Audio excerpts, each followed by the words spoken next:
মানবতাবাদী নজরুল শুধু কবি হিসেবে নয়, এই ভূখণ্ডে আবির্ভূত হয়েছিলেন যেন বাঙালি জাতির ত্রাণকর্তা হয়ে। ব্রিটিশ বিরোধী আন্দোলন থেকে শুরু করে বাঙালির প্রতিটি আন্দোলন সংগ্রামের অন্যতম প্রেরণার নাম কাজী নজরুল ইসলাম।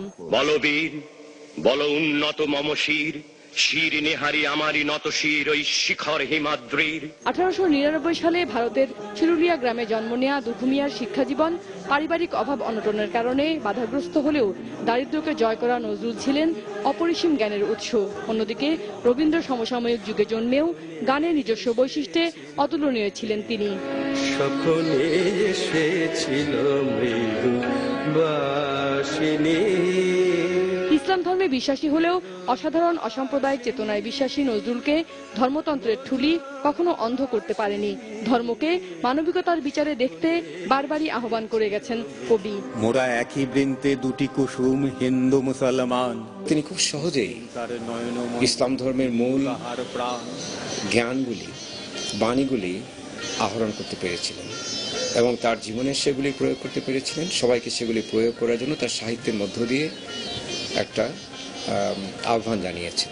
ও ভাই খাঁটি সোনা খাঁটি আমার দেশের মাটি।